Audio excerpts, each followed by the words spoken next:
orang yang paling sempurna meriwayatkan musalsal. Musalsal itu menirukan Nabi SAW. Itu periwayat Quran, bukan penghafal aja, periwayat Al-Quran. Dalam membaca Al-Quran, baca A itu harus dilihat mulut gurunya. Baca Ba, baca Ta, semuanya harus dilihat model gurunya, lalu kita tirukan. Guru itu meniru gurunya, guru kita meniru gurunya, terus mereka meniru Rasulullah SAW. Siapa yang meniru makharijul huruf gurunya, maka titik-titik saraf yang ada di dalam itu akan menghubungkan dia kepada rasa yang diturunkan kepada Rasulullah SAW. Kalau kita makan pakai lidah, benar, pakai gigi, bisa nggak makan kalau lagi sariawan? Susah ya. Itulah filosofinya, hikmahnya. Kenapa baca Quran itu harus dengan lidah, harus dengan gigi, harus dengan rongga mulut, semuanya itu paling lengkap. Coba orang yang suka ketawa, suruh dia baca a'udzubillah, berhenti tertawanya. Jangan baca astagfirullah, nggak berhenti. Baca a'udzu, langsung hilang itu. Coba mau ketawa, a'udzu, ketutup. B, ketika dibaca B tertutup, udah hilang ketawanya. A'udzu billahi minasyaitonir rajim. Itu pengalaman saya ketika ini di depannya ada orang ahli bikin ketawa nih, ya, mursyid tarekat Suwek,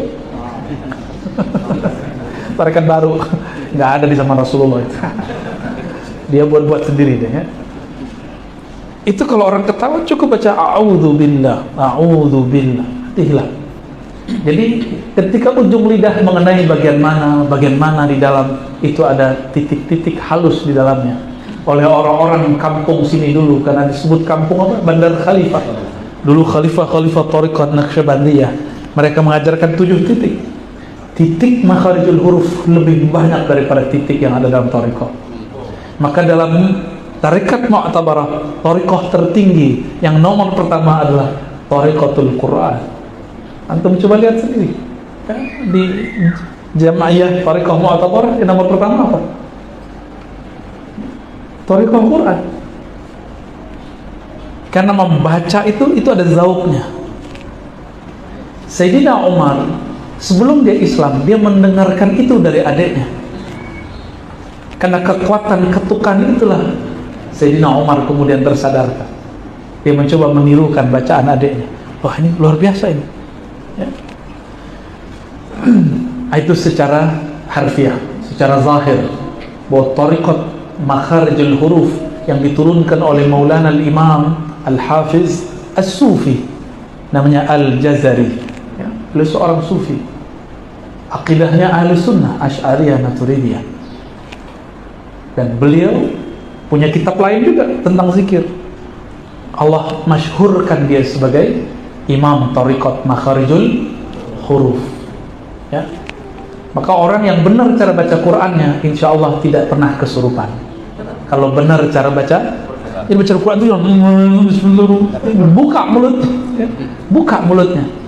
Baca Quran itu ikutin polanya. A ya dibuka, iya turun. Ini semuanya begini.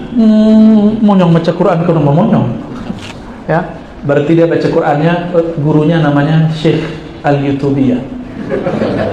Baca Qur'annya lewat YouTube, sembari berangkat kerja dia dengerin YouTube. Ya. Baik. Kembali ke awal tadi. Jadi siapa ahlullah? Orang yang kenal kepada Allah. Orang yang biasa dialog dengan Allah. Ada ahlul dunya. Jadi di alam semesta ini hanya 3 keluarga. Ada ahlul dunya, ada ahlul akhirah, ada ahlullah. 3 ada. Ahlul dunya, mereka adalah orang yang beramalnya baca Qur'annya untuk dunia, baca Qur'annya untuk kesejahteraan dunia, baca Qur'annya untuk popularitas, baca Qur'annya, ngajarnya, ngafalnya untuk mengumpulkan umat, untuk dirinya, bukan untuk Allah Subhanahu wa ta'ala. Mau kaya baca waqiah, itu ahlu dunia itu. Mau sakti baca inna batsha rabbikal syadid, pukul, itu ahlu dunia. Pengen melet, padahal ayatnya tuh. Saya nggak usah bacain, ntar pada praktek semua. Dibacain dekat kerbau, kerbaunya yang lengket. Ahlul akhirah, siapa ahlul akhirah? Mereka tidak baca waqiah bukan pengen kaya, tapi ingin mendapatkan darajah fil jannah, makom di surga. Itu yang Nabi katakan, ya. Alladzi yaqra'ul Qur'an wa huwa mahirun bih ma'a safaratil kiramil bararah. Itu nama malaikat. Orang yang baca Quran dan dia mahir, di riwayat lain hafizun, dalam riwayat Muslim, wa huwa hafizun lahu, dia menjaganya sehingga dia jadi mahir. Jadi hadis ini bisa digabung riwayatnya, karena dia jaga hatta yakuna mahiran, sehingga dia menjadi mahir. Kalau mahir gak terbata-bata lagi, maka Allah kirim bersama dia satu huruf itu ada malaikatnya, satu huruf ada malaikatnya. Bahkan dalam basmalah itu malaikat terbanyak di Quran, itu malaikat yang mikul Bismillahirrahmanirrahim. Paling banyak itu malaikat yang mikulnya. Kalau kita dibukakan mata batin oleh Allah, mungkin kita pingsan-pingsan.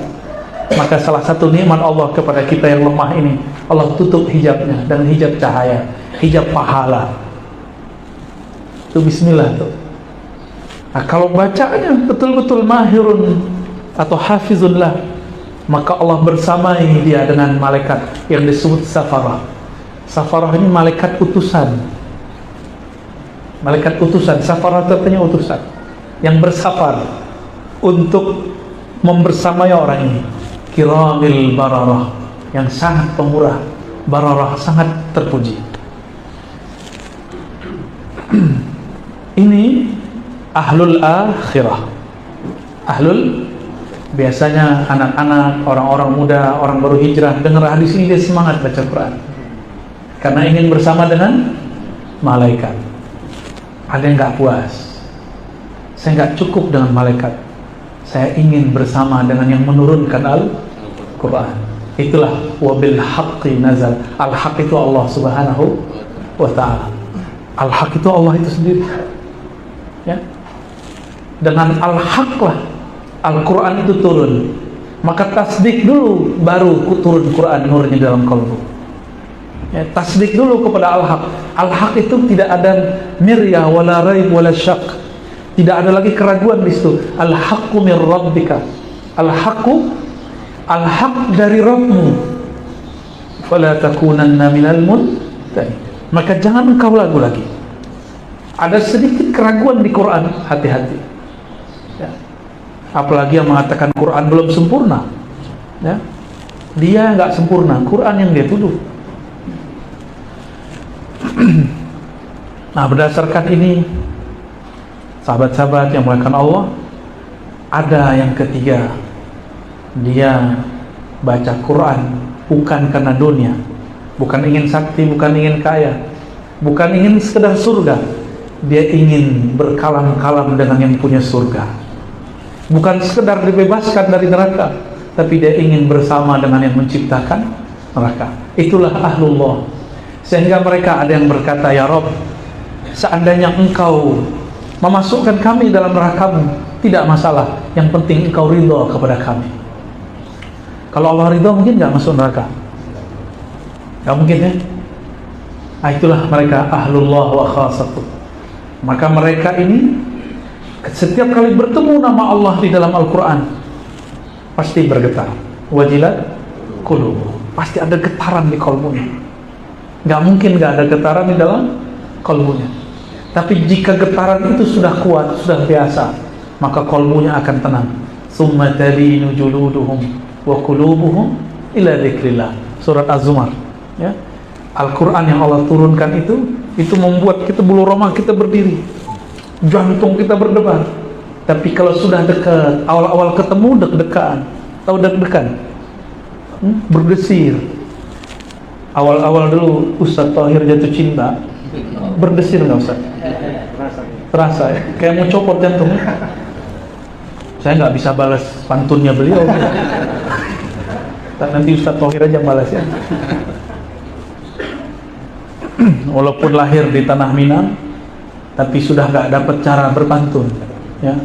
Lidah sudah keluh. Tapi saya senang sekali dengarnya, kayak masuk ke alam mana itu.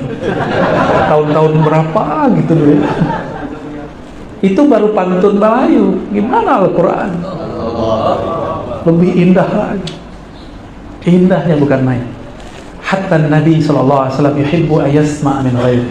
Nabi itu juga senang mendengar dari selainnya. Dipanggillah Ubay, penghafal Al-Quran, turun ke Nabi, diturunkan ke Ubay. Apa kata Nabi kepada Ubay bin Ka'ab radhiyallahu ta'ala anhu? Wahai Ubay, ikra, bacakan kepadaku. Apa kata Ubay?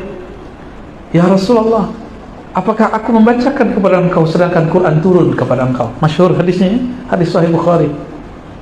Lalu Nabi mengatakan sallallahu alaihi wasallam, Allah memerintahkanmu untuk membacakannya kepadaku di satu redaksi. Apa kata Ubay? Samani Rabbi, Allah menyebut namaku. Karena Ubay ahlullah, dia kekasih Allah, disebut nama dia oleh kekasihnya, maka dia bergetar. Samani Rabbi, bergetar itu Ubay. Jadi dia bergetar dulu baru bisa baca Quran. Allah menyebut namaku wahai Rasulullah. Nabi mengatakan na'am sallallahu alaihi wasallam. Bayangkan nama kita disebut oleh pemimpin negeri yang adil, disebut oleh pejabat yang amanah. Senang nggak? Kalau sama yang nggak adil kita nggak senang, ya. Kawan saya mantan pejabat, diundang oleh menteri untuk sholat id di sampingnya. Itu jadi bahan cerita dia. Senangnya bukan main. Aku masih disebut oleh Pak Menteri, Bu Menteri. Itu baru yang nyebut, yang undang siapa? Menteri. Bagaimana jika yang menyebut, yang mengundang, yang memerintah langsung pemilik alam semesta ini? Maka Ubay namanya terkenal tidak hanya di bumi, namanya harum sampai ke langit, bahkan sampai ke arasnya Allah Subhanahu wa ta'ala. Maka Nabi hanya seperti Ubay lah yang pantas membacakan Quran ke Nabi sallallahu alaihi wasallam. Maka dibacakan oleh Ubay. Di saat itulah Ubay, ya, membaca di depan Nabi. Itu awalnya. Itu disebut rabitah. Membaca Quran di hadapan guru, supaya lenyaplah memandang guru, yang dipandang adalah Sang Maha Guru, Allah Subhanahu wa ta'ala. Itulah yang disebut ahlullah. Jika dia baca Quran seakan-akan dia di hadapan Rasulullah SAW. Tapi kan kita tidak bertemu Rasulullah, maka perlu berguru. Ingat kita baca depan guru, nanti rasa itu akan Allah turunkan, Allah naikkan sampai kepada baginda Rasulullah SAW. Dari Rasulullah lenyaplah semua itu. Wa ma baqiya illallah. Yang tersisa rasa itu, pandang itu hanya Allah Subhanahu wa ta'ala. Baru orang ini yakhiruna sujada, dia dibacakan Quran, dia tersungkur sujud, karena saat itu yang terpandang dalam dirinya cuma Allah Subhanahu wa ta'ala. Ya, maka para asatiz, PR kita masih banyak mau jadi ahlullah. Ya, jangan-jangan kita baca Quran masih kena ada jamaah, suaranya disudes-sudeskan supaya besok diajak umroh bareng. Ya, suaranya dimatrut-matrutkan, ntar matrut jadinya. Tahu matrut? Ditolak. Suaranya diafasi-afasikan, ya, misyari-misyarikan. Udahlah, bacalah Quran dengan bahasa kita, dengan suara kita. Suara yang indah itu bukan suara fulan. Sayyidina Abu Bakar As-Siddiq disebut oleh Rasulullah, suruh dia jadi Quran, jadi imam salat baca Quran. Sayyidina Abu Bakar, apakah dia aqra dalam artian ahsanuhum sautan? La. Apakah dia orang yang paling bagus bahasa suaranya? Tidak. Tapi kok disuruh Abu Bakar jadi imam? Karena setiap kali dia baca bismillah, dia bergetar takut merasa hadir yang punya nama. dengan nama Allah. Nama tidak pernah pisah dari yang punya nama. Itulah rasa yang muncul pada Sayyidina Abu Bakar. Maka baru dia takbir Allahu Akbar, suaranya langsung hilang. Takbir naik, salat sempurna. Wusul dia kepada Allah Subhanahu wa ta'ala. Maka dia baca Quran, suaranya seperti orang menangis, terisak-isak. Awal saya dulu selesai suluk 40 hari, saya baca Al-Fatihah, baru bismillah saya nggak sanggup. Baru paham, oh ini baru secercah, setitik rasa Abu Bakar As-Siddiq radhiyallahu ta'ala anhu. Kita mau pindah ke Ar-Rahman, itu sudah nggak sanggup. Betapa besar dan beratnya nama itu. Oh, sekarang orang jadikan untuk musabaqah, boleh, tapi niatnya harus benar. Malah dijadikan bahan berdebat. Itu orang yang berdebat dengan ini nggak mengerti rahasia asma-asma di dalamnya. Maka PR kita banyak, Bu, ya, para asatidz, supaya menjadi ahlullah, ya. Jadi oleh-olehnya 3 itu: ahlul dunya, ahlul akhirah, ahlullah. Kita ahlul Quran yang mana? Quran yang ahlul dunya, orang baca Quran yang dia ahlul akhirah, suka cari-cari pahala, atau ahlullah, ya. Tinggal dipilih, mau dapat dunia dengan Quran, mau dapat surga dengan Quran, atau ingin bersama yang punya surga dengan Al-Quran. Semoga kita dihantarkan kepada yang ketiga. Itulah ahlullah wa khassah, ya. Kif yakfi fi as'ilah. Baik, fadal istifsarat, fadal. Nah, mungkin ada yang mau tanya, silakan. Ya, silakan mungkin Bapak Ustaz yang tidak perlu kita utamakan, ya. Antum kita pilih, akan sampai Antum 10.30, ya. Bismillahirrahmanirrahim. Assalamualaikum warahmatullahi wabarakatuh. Assalamualaikum. Ada satu hal yang ingin saya tanyakan, Ustaz, dan banyak pertanyaan oleh umat juga. Rasulullah SAW membawa risalah sholat. Jadi pertanyaan masyarakat, bagaimana sholat Rasul sebelum Islam Mi'raj? Berapa waktu sebelumnya? Kemudian yang kedua, pada surah Al-Fil itu ada namanya burung ababil. Ketika burung itu memegang atau menggenggam batu sijil, pertanyaannya, dari manakah asal burung tersebut? Apakah burung dunia atau burung akhirat? Karena logikanya menjatuhkan batu sijil itu tembus sampai ke pasukan Abraham. Ini suatu pertanyaan yang mungkin yang di luar pemikiran kita, tapi mudah-mudahan ingin penjelasan. Terima kasih. Assalamualaikum warahmatullahi wabarakatuh. Waalaikumsalam. Saya kira dijawab Buya dulu, ya, kalau ada waktu. Saya jawab yang pertama aja. Jadi jatahnya satu pertanyaan. Bagaimana cara sholat baginda Rasulullah SAW sebelum Isra Mi'raj? Rasulullah itu sudah kenal Allah sebelum alam ini ada. Dalam hadis Imam Tirmizi, beliau ditanya, Abu Hurairah mengatakan, qalu mata wajabat lakan nubuwah. Hadis Tirmizi, hadis sahih. Wahai Rasulullah, kapan engkau ditetapkan jadi nabi?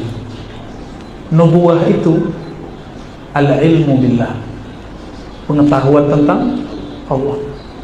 Lalu Nabi mengatakan, Adam baina ma'in wa tin. Adam belum dicipta, masih tanah. Aku sudah diangkat jadi nabi.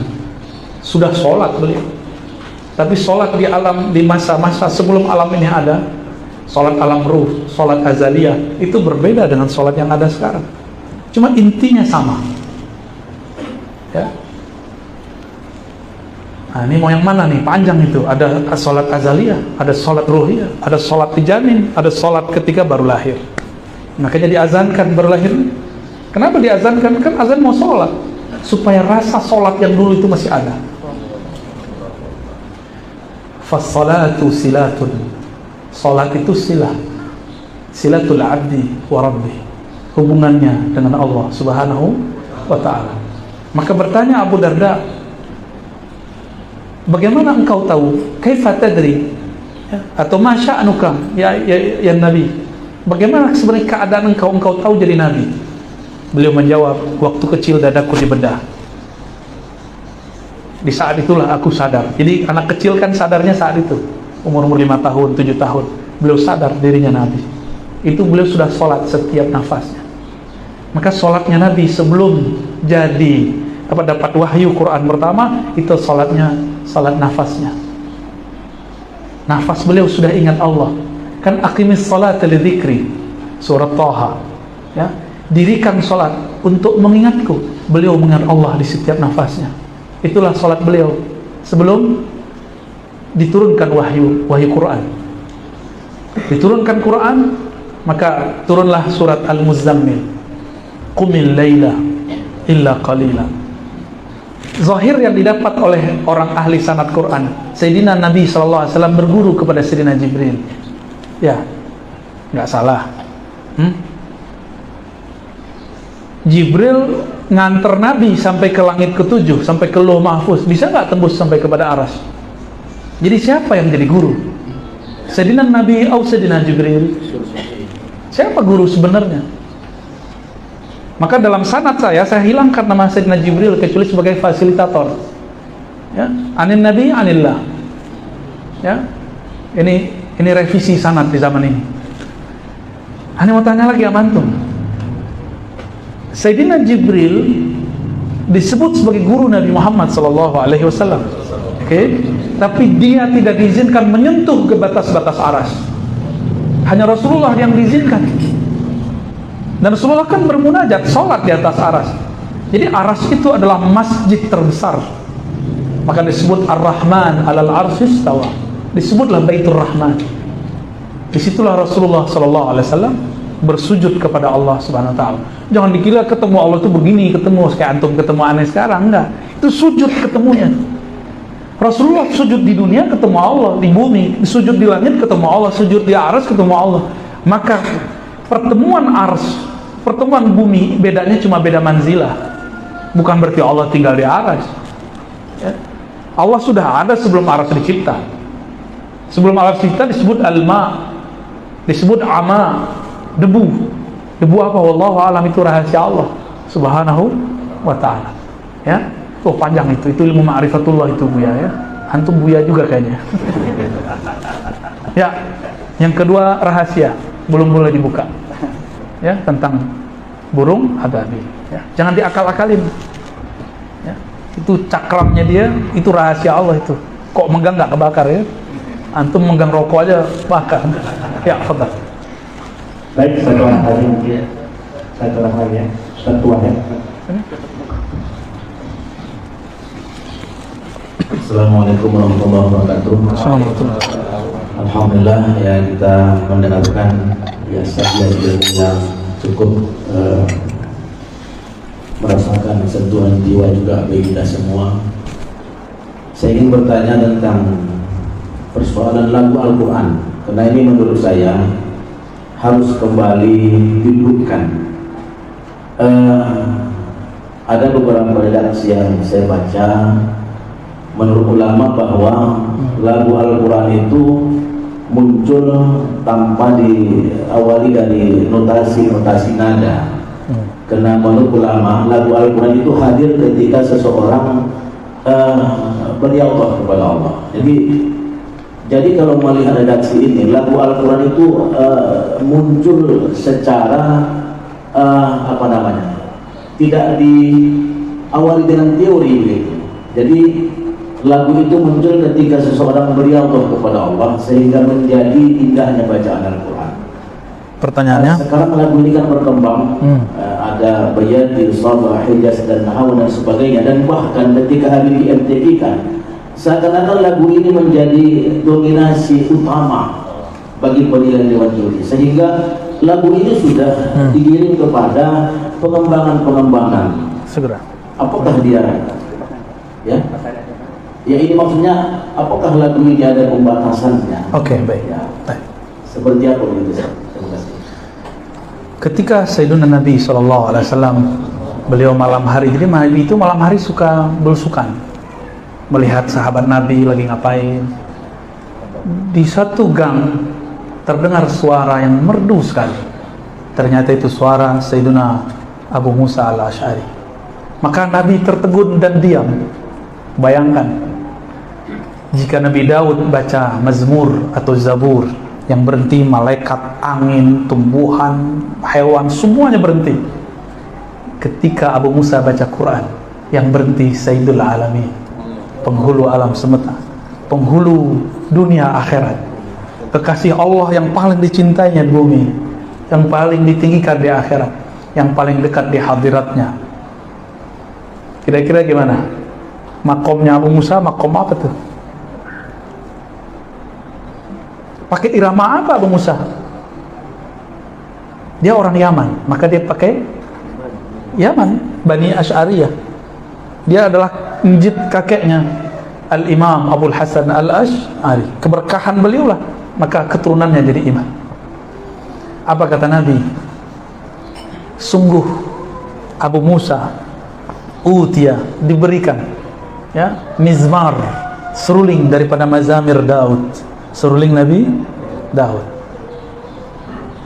Pakai irama apa? Adakah Nabi membatasi? Tidak. Berarti yang penting sesuai dengan makharijul huruf, sesuai dengan hukum matnya, hukum tajwidnya. Sebenarnya yang sahih itu ilmu tajwid, bukan ilmu tahsin. Tapi tajwid itu artinya tahsin. Saya berharap nih para kiai, para ustadz jangan ngikut orang awam lah istilahnya tahsin-tahsinan. Kembalikan namanya kepada tajwid. Ya. Tajwid bersanad. Hidupkan nama itu. Ya. Jazariyah kan antum pada punya semualah sanadnya. Yang Ahlul Quran pasti punya sanad Jazariyah. Ke Imam Jazari. Itu cukup. Ya. Saya sangat takjub sekali dengan isinya. Detail, setiap huruf dijelaskan dengan sedetail mungkin, dan tidak ada agama sebelum ini, sebelum agama Nabi Muhammad SAW yang detail cara membacanya. Makanya ketika ada kitab suci sebelah dulu dibaca dengan irama Mbak Yati, Mbak Nawa itu Abang Hijaz itu kayak saya mau mual dengernya, karena makharijnya nggak cocok, ya, makharijul hurufnya nggak pas, matnya nggak pas, ya ala-ala dia aja ya. Ketika dulu orang-orang Arab Ahlul Qurra ini sholat di Mekah, mereka mendengarkan orang-orang dari kampung Nahawan baca, kok indah sekali. Dia sholat, baca Quran, indah sekali. Orang Arab itu dengar sekali irama bisa langsung hafal, maka ditirulah irama itu, jadi namanya Nahawan. Ya, Mekah Madinah itu disebut Hijaz. Hijaz ini ada pegunungan, ada kebun. Maka Hijaz Makkah beda iramanya dengan Hijaz Madinah, lebih kenceng Ahlul Makkah. Ya. Maka orang Makkah kalau ceramah, orang Hijaz itu kalau ceramah itu bisa bikin kita tidur. Suaranya itu enak, masuknya ke dalam alam memori kita. Ya. Enak mereka kalau baca. Begitulah terus. Itu semua diambil dari ulama-ulama Qurra yang mereka datang dari kampung mana bawa irama sendiri. Orang kampung apa? Bandar Khalifah kali punya irama sendiri. Kalau di kampung saya irama saluang. Ya. Itu guru-guru tua dulu baca Qur'annya kayak seperti dengerin saluang. Ternyata saluang itu bukan dari sini juga, ada juga di Turki, ada juga di Persia, ada juga di tanah Arab sana. Ada Syekh Sa'ad Al-Ghamidi, tahu ya? Saya waktu puter itu di rumah dulu masih mengharamkan musik, jadi cuma ada Quran, nggak ada nasyid, nggak ada. Bapak saya bilang, itu suara kok kayak kakek ente dulu baca. Jadi dulu Sa'ad Al-Ghamidi baca Quran itu ternyata irama orang kampung dia. Dulu orang-orang kita kalau pulang dari Mekah baca Qurannya mirip dengan Sa'ad Al-Ghamidi. Contoh. Sudes kan baru-baru ini ya. Sudes itu cukup untuk didengerin aja, jangan dijadikan i'timad kalau mau tajwid. Ya, tajwid langsung ke ahlinya. Ini kan ada ahlinya, langsung dibenerin. Kalau nggak bunyinya sama, mulutnya beda. Nanti agak bengang-bengang dikit. Hurufnya nggak ke hidung, keluarnya ke hidung. Ya, maka hidungnya kempang-kempis satu. Udahlah pesek ya, kempang-kempis. Jadi coba jatuhkan diri kita di hadapan guru, maka kita akan menerima darinya. Jadi irama-irama tadi itu dibolehkan oleh sebagian besar ulama kita. Dulu guru saya Syekh Aiman Syawwa, bukan Aiman Suwaid ya, ini sekampung mereka sama-sama dari Suriah. Itu baca Quran, dulu saya sempat belajar kecil itu belajar munaghamat namanya ya, itu munagham, berirama, ada ketukannya, ada notesnya. Lalu mengharamkannya biasa ketemu kelompok sebelah. Shadaqallahul azim aja bid'ah dulu ya. Serius. Tapi batin ini nggak bisa nolak bahwa suara ini bagus. Bahkan guru kami di awal-awal kami ngaji, Syekhuna Ali Mustafa Yaqub, itu dulu memakruhkan baca Quran dengan munaghamat. Tapi lama-lama beliau membolehkannya. Syekh Aiman Syawwa, guru kami, membolehkannya. Bahkan belum mimpin sholat dengan irama. Tapi kalau Syekh Aiman Suwaid nggak mengizinkan. Bagi beliau yang penting makharijul huruf. Maka saya sarankan adinda yang santri-santri jangan pentingkan irama dulu, makharij dulu. Ya, khatamkan Jazari kalau bisa 2 kali 3 kali sampai betul mutafannin, fasih, baru belajar irama. Jangan kebalik, irama dulu baru. Jangan kebalik ya. Yang disuruh itu makharijnya. Nanti orang yang baca dengan makharij, iramanya akan indah sendiri. Insya Allah. Orang-orang kayak beliau ini telinganya sensitif. Ya. Kalau bunyinya nggak sesuai, itu bisa terganggu sholatnya. Jangan ganggu sholat guru-guru kita ya. Khalas. Wahai teman Buya, ini ada satu lagi supaya pas nanti. Assalamualaikum warahmatullahi wabarakatuh. Bagaimana cara usul ilallah dalam perantara Al-Quran? Usul kepada Allah dengan Al-Quran. Al-mar'u ma'a man ahabba. Seseorang akan ma'ayyah, muraqabah ma'ayyah namanya, akan selalu bersama dengan yang dia cintai. Cinta Quran nggak? Cinta. Tapi kok dengerin popnya lebih sering? Ya. Cinta Quran. Pagi tadi baca nggak? Antum baca kok tadi waktu sholat subuh? Minimal. Tapi kalau bisa ada tambahannya, ya. Maka seseorang itu harus punya wirid Qur'ani. Disitulah kalau antum nggak bisa, ambillah wirid ulama, wiridul latif, kan dimulai dari Quran, ya.